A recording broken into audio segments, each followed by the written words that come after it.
Classes eight UK.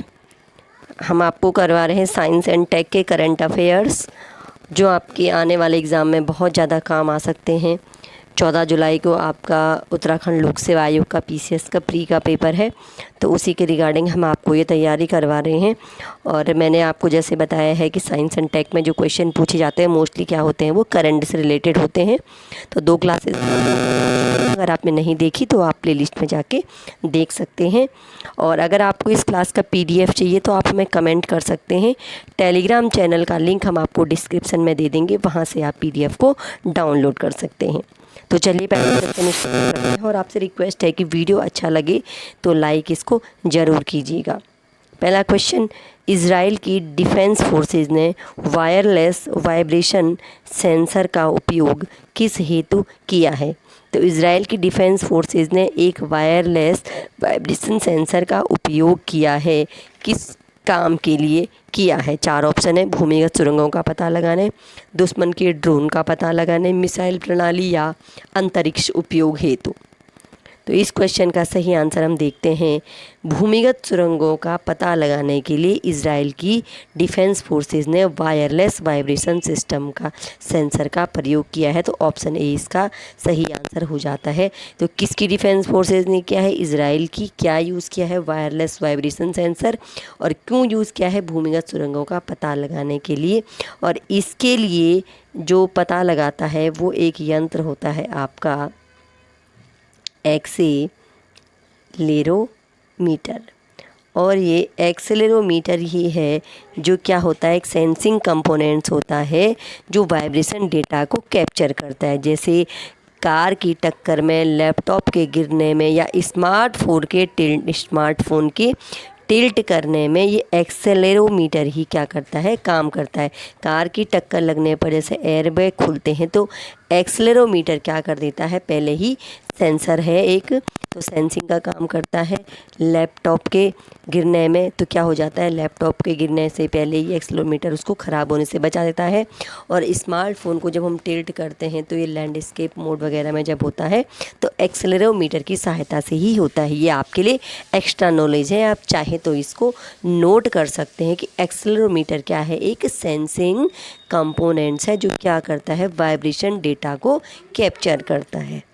ठीक है, next question हम देखते हैं। दूसरा, भारत के रक्षा मंत्रालय ने विंडोज ऑपरेटिंग सिस्टम के स्थान पर किस ऑपरेटिंग सिस्टम का प्रयोग किया है? तो भारत के रक्षा मंत्रालय ने विंडोज ऑपरेटिंग सिस्टम जो चल रहा हमारा, उसके स्थान पर एक नया ऑपरेटिंग सिस्टम का प्रयोग किया है। उसका नाम क्या है? तो उसका नाम है आपका माया ओएस। तो माया ओएस है रक्षा मंत्रालय द्वारा प्रयोग किया जाने वाला नया ऑपरेटिंग सिस्टम। और इसमें एक चक्रव्यूह नामक end to end detection, and point detection and protection system, तो चक्रव्यूह नामक प्रोटेक्शन सिस्टम लगाया गया है माया ऑपरेटिंग सिस्टम में। तो 2 चीज़ें आपको यहाँ से क्लियर हो जानी चाहिए। रक्षा मंत्रालय ने यूज़ किया है माया ऑपरेटिंग सिस्टम, और इसमें क्या है, एक चक्रव्यूह नामक एक डिटेक्शन एंड प्रोटेक्शन लगाया है। नेक्स्ट क्वेश्चन देख लेते हैं। यूरोपीय संघ ने, यानी यूरोपीय यूनियन ने जिन 6 तकनीकियों को गेट कीपर्स कहा है उनमें कौन कौन शामिल हैं? अमेज़न, अल्फ़ाबेट, माइक्रोसॉफ्ट या उपरोक्त तीनों? यूरोपीय संघ ने 6 तकनीकों को गेट कीपर्स कहा है, इनमें से वो कौन कौन सी हैं? तो इस क्वेश्चन का सही आंसर देख लेते हैं। उपरोक्त तीनों, यानी माइक्रोसॉफ्ट, अल्फ़ाबेट, अमेज़न, ये तीनों क्या हैं, उन 6 तकनीकों में शामिल हैं जिन्हें यूरोपीय संघ ने, यूरोपीय यूनियन ने गेट कीपर्स कहा है। 3 तो ये हैं, अमेज़न, अल्फ़ाबेट और माइक्रोसॉफ्ट।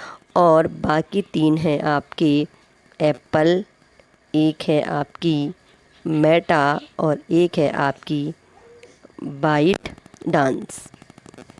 तो ये 3 कंपनियां हैं, 6 कंपनियां, Amazon, alphabet, Microsoft, Apple, Meta और बाइट डांस। इन 6 टेक्नोलॉजीज़ को क्या कहा है, यूरोपीय यूनियन ने कहा है गेट कीपर्स।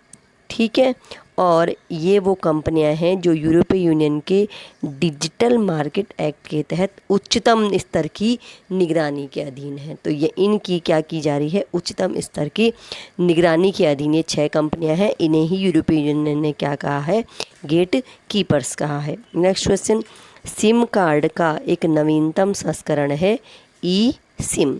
इसमें ई क्या प्रदर्शित करता है, ई से क्या डिनोट होता है, इलेक्ट्रॉनिक, एम्बेडेड, एस्टीमेट या इनसाइट।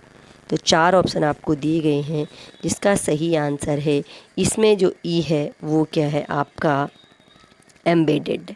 ठीक है, एम्बेडेड सिम, ये सिम हो गया आपका नया जो सिम कार्ड का संस्करण है ई सिम, ये हो गया आपका एम्बेडेड सिम। और इसमें क्या होगा, यह जो सिम है घड़ी या स्मार्टफोन के मदरबोर्ड में ये स्थायी रूप से जुड़ा रहेगा और इस सिम को आप क्या कर सकते हो, इसकी आप रीप्रोग्रामिंग कर सकते हो।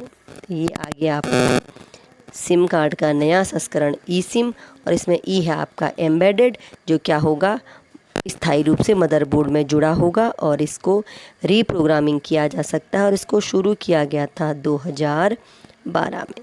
तो हर क्वेश्चन के साथ आपको 3-4 एक्स्ट्रा क्वेश्चन मिलते हैं, तो 10 क्वेश्चन हम करवाते हैं। तो आप सोचिए कि आपसे कम 15 से 20 क्वेश्चन यहाँ पे तैयार हो जाते हैं। बिल्कुल करंट अफेयर क्वेश्चन है, ज़रूर ध्यान से पढ़िएगा।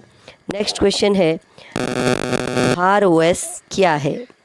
भार ओएस क्या है, क्या एक ऑपरेटिंग सिस्टम है, एक मिसाइल है, एक उपग्रह है या एक ड्रोन है। ड्रोन है, उपग्रह है, मिसाइल है या ऑपरेटिंग सिस्टम है। तो इसका सही आंसर हो जाएगा आपका भार ओएस है एक ऑपरेटिंग सिस्टम। ये भी क्या है, माया ओएस किसका था, रक्षा मंत्रालय का। और भार ओएस भी क्या है आपका एक ऑपरेटिंग सिस्टम है जो मेड इन इंडिया है, भारत में बनाया गया है और इसे विकसित किया गया है आईआईटी मद्रास द्वारा इसे विकसित किया गया है। ठीक है, तो भार ओएस क्या है, एक ऑपरेटिंग सिस्टम जिसे विकसित किया गया है आपके आईआईटी मद्रास द्वारा। ठीक है, मेड इन इंडिया है। नेक्स्ट क्वेश्चन देख लेते हैं, ओएलईडी का संपूर्ण रूप क्या है। OLED, organic LED, operating LED, optical LED या ओपन एलईडी। तो एलईडी का एक नया फॉर्म आया है जिसको ओएलईडी कहा गया है। तो ओएलईडी का पूर्ण रूप आपका हो जाता है ऑर्गेनिक एलईडी। ओएलईडी क्या है आपका ऑर्गेनिक एलईडी। इसे कहाँ बनाया गया है, शिकागो यूनिवर्सिटी में, आपके शिकागो यूनिवर्सिटी। और ये है, इसमें जो टेक्नोलॉजी यूज़ की गई है आपकी वो है आपके flat light emitting technology. Flat light emitting technology इसमें यूज़ की गई है। फ्लैट लाइट इमिटिंग टेक्नोलॉजी इसमें यूज़ की गई है और इसका जो डिस्प्ले है वो क्या हो जाएगा, सेल्फ इमिसिव डिस्प्ले। तो 2 चीज़ें आप इसके बारे में याद कर लीजिएगा, एक तो है ऑर्गेनिक एलईडी, दूसरा क्या है, इसमें फ्लैट लाइट इमिटिंग टेक्नोलॉजी का यूज किया गया है और यह सेल्फ इमिसिव डिस्प्ले पर काम करेगा। इसका डिस्प्ले क्या होगा, सेल्फ इमिसिव डिस्प्ले। ठीक है, हर चीज़ को याद रखिएगा। नेक्स्ट क्वेश्चन है, स्टारलिंक उपग्रह किस संगठन का है। तो यहाँ पे हमने आपको 3 ही ऑप्शन दिए हैं। स्टारलिंक उपग्रह किस संगठन का है, नासा, इसरो या स्पेस एक्स। किस संगठन का है स्टारलिंक उपग्रह, तो इसका सही आंसर है आपका स्पेस एक्स। तो स्पेस एक्स जो एक प्राइवेट कंपनी है, स्पेस कंपनी, उसका उपग्रह है आपका स्टारलिंक। और ये क्या काम करता है, आपके जो दूर दराज के क्षेत्र हैं, ठीक है, जो आपके रिमोट एरिया है, तो ये रिमोट एरियाज़ में क्या करता है, इंटरनेट प्रोवाइड करवाने का काम करता है। रिमोट एरियाज़ में इंटरनेट प्रोवाइड कराएगा स्टारलिंक। और स्टारलिंक क्या है, एक उपग्रह है, किसका है, स्पेस एक्स का है। नेक्स्ट क्वेश्चन देख लेते हैं, लाईफाई क्या प्रदर्शित करता है। या LIFI क्या प्रदर्शित करेगा? जिस प्रकार आप वाईफाई जानते हैं तो ये प्रदर्शित क्या करेगा? Light Fidelity, link fibre, light fibre या लिक्विड फाइबर। तो इसका सही आंसर है आपका लाइट फिडेलिटी। जैसे वाईफाई प्रदर्शित करता है वायरलेस फिडेलिटी, तो ये आपका करेगा लाइट फिडेलिटी, ठीक है। और ये दिखाएगा ऑप्टिकल वायरलेस कम्युनिकेशन होता है इसमें, ठीक है। विजिबल लाइट कम्युनिकेशन, मेन चीज़ आप इसका फुल फॉर्म ध्यान रखिए, लाइट फिडेलिटी। और एक और चीज़ जो इसमें ज़रूरी है, इसमें यूज़ होगा कम दूरी का, इसमें यूज होगा कम दूरी का ऑप्टिकल वायरलेस कम्युनिकेशन, ठीक है। तो लाइफाई क्या है? एक कम दूरी का ऑप्टिकल वायरलेस कम्युनिकेशन है। कम दूरी का ऑप्टिकल वायरलेस कम्युनिकेशन क्या है आपका? लाइफाई, ठीक है। ऑप्टिकल है, ध्यान रखिएगा, ऑप्टिकल वायरलेस कम्युनिकेशन है आपका Li-Fi. Next question, net neutrality से क्या तात्पर्य है? नेट न्यूट्रलिटी बहुत चर्चा में है, तो नेट न्यूट्रलिटी से क्या तात्पर्य है? क्या जीरो इंटरनेट, सभी के लिए मुफ्त और समान इंटरनेट, हाई स्पीड इंटरनेट या इंटरनेट उदासीनता? अगर आपने ये क्वेश्चन पढ़ा है तो आप जानते होंगे, नहीं पढ़ा है तो अभी हम आपको बता देते हैं कि इसका सही आंसर हो जाएगा आपका सभी के लिए मुफ्त व समान इंटरनेट है आपका नेट न्यूट्रलिटी, ठीक है। इसमें आपको इंटरनेट प्रोवाइड कराने में किसी विशेष व्यक्ति को, विशेष समूह को जो इंटरनेट की स्पीड होती है, इंटरनेट की जो पहुंच होती है वो अलग से नहीं होगी, बल्कि सभी के लिए मुफ्त व समान इंटरनेट से मतलब है हमारा नेट न्यूट्रलिटी का। और इसी के अंतर्गत क्या आएगा? OTT भी आता है, ओवर द टॉप सेवाएं होती हैं जो क्या करती हैं? सार्वजनिक इंटरनेट पर सभी को डिजिटल कंटेंट या एप्लीकेशन उपलब्ध कराते हैं।